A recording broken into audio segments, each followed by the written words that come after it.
want to create the matrix rain like inside of CMD or command prompt, well, you could do that.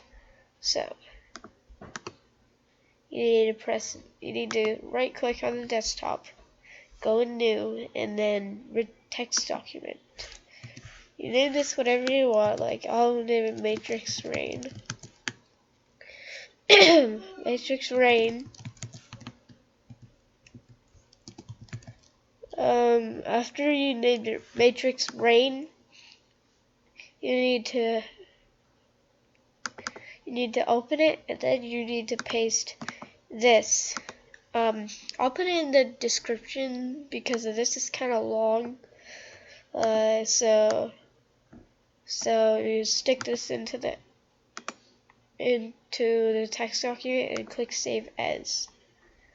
In the Save As box, look for your matrix rain text file. As soon as you find that, click on it. Click Save. Wait, don't click Save. Go in here and change it from .text to .bat. After you've done that,